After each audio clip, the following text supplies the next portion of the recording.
Welcome everyone to another episode of How to Make Money in Stocks with Investors Business Daily. We want to let you know about a webinar that you have coming up very soon. I will be hosting a very special webinar with two of Bill O'Neill's portfolio managers. Bill is the founder of IBD. The two portfolio managers are Mike Webster and Charles Harris, and the subject of this webinar is selling stocks to protect profits and maximize gains. It will be this coming Tuesday, November the 10th at 4 p.m. Pacific. To register, you can go to our website at investors.com/investing show. And while you're there, please check out the November issue of the free IBD Extra newsletter that just came out on Thursday. So now onto this week's show. We're going to take a look at three super stocks and play a round of should you buy this stock? Should you? Would you? Could you? But first, let's take a look at the market. The market continues to do well, even though we've had some mixed earnings reports. Papa John's Pizza and Buffalo Wild Wings took a tumble, but several other companies had a great week, and the distribution count remains low. We have 2 on the NASDAQ, and we have 4 on the S&P. Right, and both indexes showed some nice resilience on Friday. The NASDAQ headed lower during the day but bounced back into positive territory. And then the S&P almost pulled off the same feat, but not quite. But still, it was good to see it bounce back and close near the upper half, actually very close to the top of the price range. The jobs report came out Friday, and 271,000 jobs were created in October. Now, what this means is the labor market is heating up. It also increases the odds that the Fed will raise interest rates in December. That is what rattled the market on Friday, but it did come back from that.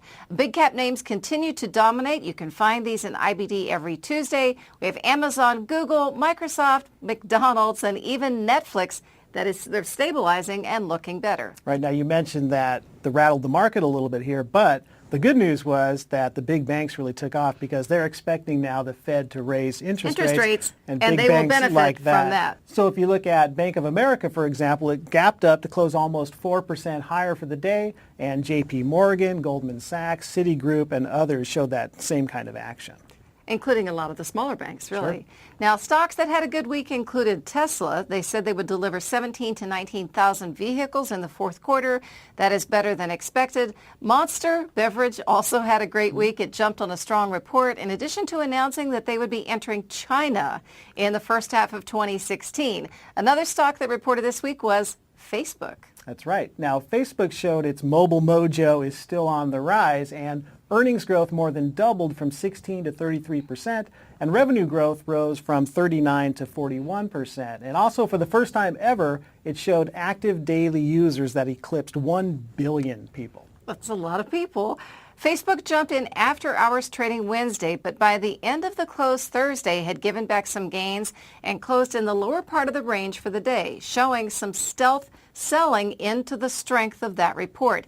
And Facebook was lower on Friday also, so keep an eye on this stock to see how it behaves in coming days. Right, and also keep an eye on stocks that are still set to report. Q3 earnings is basically coming to a close at this point, but there still are several names that are on deck to report. On Monday, Priceline reports along with Jazz Pharmaceuticals. Wednesday, we have D.R. Horton, NetEase, and Macy's will release their numbers. Thursday brings Nordstrom and Advanced Auto Parts, and Friday, look for JCPenney. So now it's time for a little simulation. Have a little fun here. That's right. Let's play a round of would you buy this stock? And our participant this week is a mystery stock. We'll tell you later. All right, this had been a really hot IPO, and several IBD investors might have made some nice gains in this stock. So this is a weekly chart of our mystery stock, and you can see that the IPO base was there. Then it ran up more than 93% before pulling back. And boy, it really pulled back. It really came down. It fell from a high of around 98 to a low of 37. But then it found its footing and it started to bounce back. And then it formed this cup-shaped base in July. And before the breakout, this stock had seen several tight areas as it recovered from the sell-off. So this was very constructive behavior. Now this stock broke out the week of July 24th.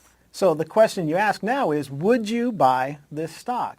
Now, before you answer, let's also note that the market was in an uptrend at that time, as noted in the market pulse. There were 5 distribution days on the S&P and 4 on the NASDAQ. These are days of heavy institutional selling. That's not too high a count, but it is definitely something to watch. And this company had just reported Q2 numbers, and earnings growth spiked to 250%, and revenue was up 72%. Now, this is where you ask yourself, are you buying the stock right here? We will come back later with the answer. It's time for a super stock review. It's helpful to remind ourselves as investors that the market will get easier and giant gains are possible in the market. Now, nothing really changes in the market. This is a famous Bill O'Neill statement. He is the founder of IBD. So it's good to review these big winners from the past so we can find them in the future. That's right. Now, to find a winning stock, you have to know what one looks like. And to find out what they do look like, start by studying these past winners. So today we're going to take a look at 3 super stocks to show really how similar they are. Now, one stock we're going to take a look at is McDonald's. In the early 1950s, the fast food franchisor was serving up 15-cent hamburgers. Imagine that, Matt. And 8-cent French fries. I'd be in bad shape if they were still 15 cents. McDonald's was the driving force behind the whole fast food phenomenon. Right, and franchising as well. The point is that McDonald's was revolutionizing an industry that was at the forefront of this car culture zeitgeist and the rise of just a faster-paced way of life in America. And companies leading major trends like that are the ones that tend to go on and become these super stocks. Now, this is a story that was taken from an article written by Bill called How to Find and Own America's Greatest Opportunities. And one of the first things that Bill points out is that the stocks form their bases when the market is correcting.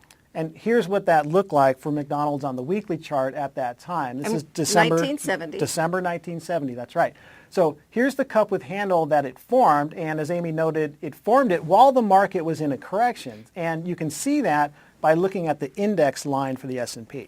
And it's important to embrace corrections. Matt, I like them now. I used to really didn't understand that. I mean, we don't like them, we don't love them, but they have a purpose. But they have a purpose because, you get these stocks setting up. They lead to good things. The super stocks or our model book stocks that we have that the portfolio managers have made that we study here at O'Neill always have that something unique that is in mass demand by the public. And what you're going to see is just the very beginning of a massive move. And when a new market rally began, the correction ended, a new uptrend began, that's when McDonald's started to really take off. And over the next year and a half, the burger giant rose around 320%. And note how it did that with tight trading, good support right along the 10-week line. And let's take a look at that first pullback to the 10-week line, which is a place where you could add to your position or you could initiate one if you missed the initial breakout. And then it rose an incredible 16 weeks in a row. What's Bill saying?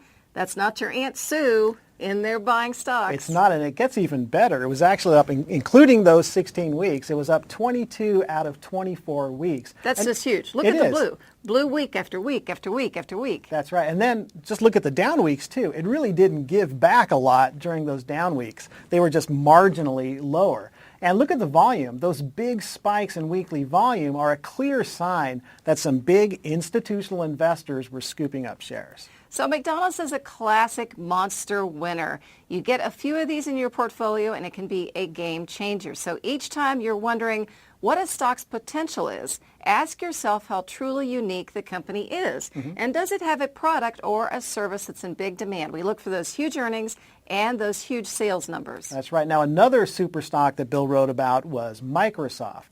Again, these big winners share similar traits. Innovative, revolutionary products that are leading a major industry trend. They also have exceptional earnings growth, and they're likely forming a new base as the market corrects. Now, this is a chart of Microsoft from 1991, and it has a similar base to McDonald's, which was formed when the overall market was correcting.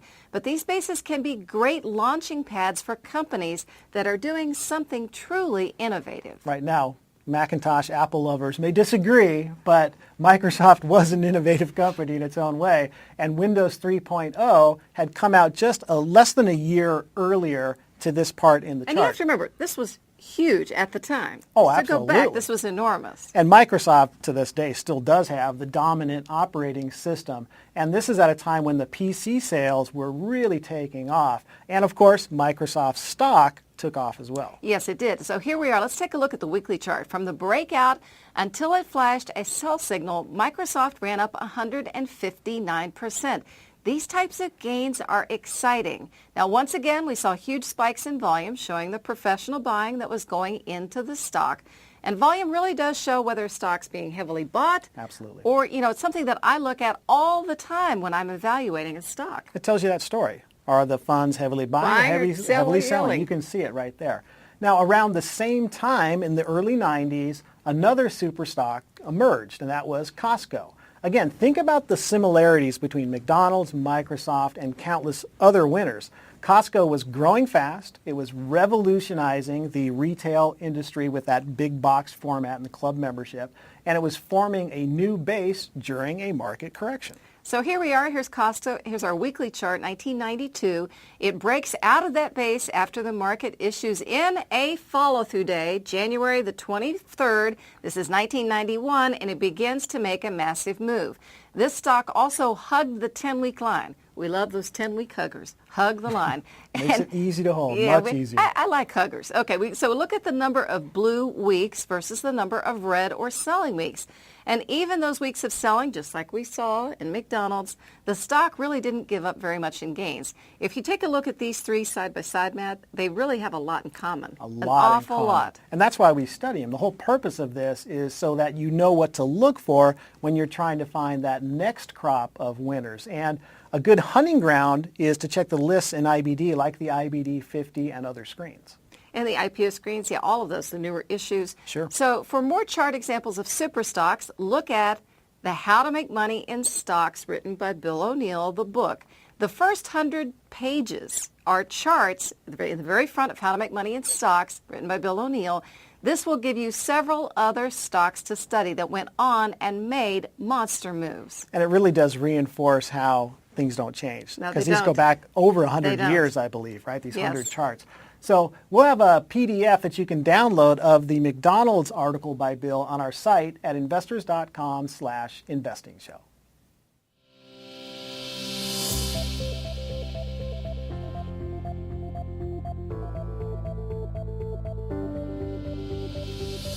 Like an edge that helps you pick winning stocks faster. An edge that is proven to outperform the S&P 500 by 76% since inception, and that you can take advantage of today without spending a dime. More on that in a minute. Each day, our top market team at Investors Business Daily scans our proprietary stock lists and screens to find superior stocks with the most potential for big gains. They analyze these stocks every step of the way to show you basis, buy points, sell signals, and the right time to take profits. It's about as close to hold your hand investing as you can get. Introducing Leaderboard by Investors Business Daily. For a limited time, you can try all of the premium features Leaderboard has to offer for a full 14 days at absolutely no cost to you. You'll receive unlimited access to all of the time-saving research, powerful investing tools, the leaders list, cut list, and expert analysis you need to develop a winning investing strategy. And it's all 100% free for your first 14 days.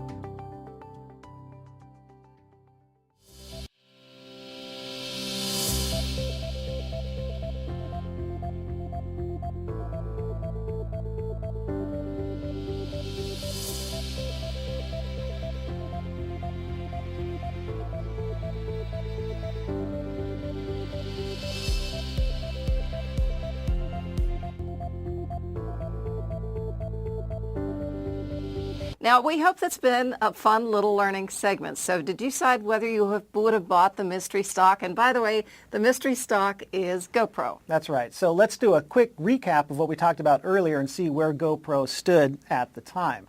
It was just clearing a buy point in this cup-shaped base. The market was in an uptrend, and GoPro had just reported very strong Q2 earnings. It showed another quarter of triple-digit growth. So now the question is, would you jump in at this point? All right, this is a daily chart of GoPro, and here we are, July 22nd. This is when the stock broke out. Volume was 311% above average. Now, the day before the breakout, volume was up 173%. This is exactly the type of institutional quality buying that you want to see. So if you decided to buy right here, this high volume really looked pretty good. Right, so let's go back to the weekly chart for a minute, and this shows the concept of overhead supply. Many people who bought back here and they are now sitting on a loss, they're tempted to sell when the stock rises, gets a little bit closer to their break-even point so that they can recoup some of those losses. Now, that makes it hard for a stock to advance, and GoPro had a lot of overhead supply at this time. Okay, so did you buy? And if so, do you have a plan in place? Where might you have taken some profits, or do you have a solid sell plan in place in case the breakout doesn't work? And of course, in the case of GoPro, you needed to have a selling plan. It turns out that you needed one because soon after the breakout, the stock began selling off. So GoPro tried to hang in there for a couple of weeks after that breakout, but like you said, it started to roll over. And interestingly, the general market was also starting to roll over at that time. On July 24th, just 3-4 days after GoPro had broken out, the outlook changed from confirmed uptrend to uptrend under pressure. So that is a sign to be extra cautious and ready to reduce your exposure if the stocks you own start to sell off. Now, the black squiggly line is the S&P, and you can see that it began pulling back. So what happened to GoPro? Well, it did exactly the same thing. Remember, most stocks are going to follow the general market trend, and volume began picking up, showing that the pros were heading for the exits. So you could have bought GoPro. That's a completely legitimate buy on that breakout. It had good volume, strong sales and earnings growth, and the market was in an uptrend at that time. But things can change, so you have to be flexible. On a dime. You have to be flexible. And this happens sometimes. Look, a stock will break out, volume looks good, but the market changes directions and the pros sell.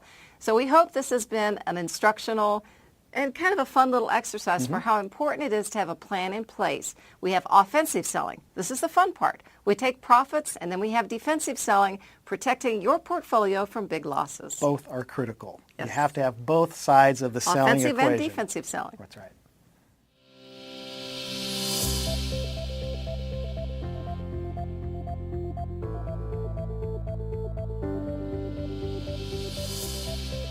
So be sure to join me for that very special webinar this coming Tuesday with portfolio managers Mike Webster and Charles Harris. And you can find the details on that at our website, as well as get the latest issue of the free IBD Extra newsletter at investors.com/investingshow. Okay, see you next week, everybody.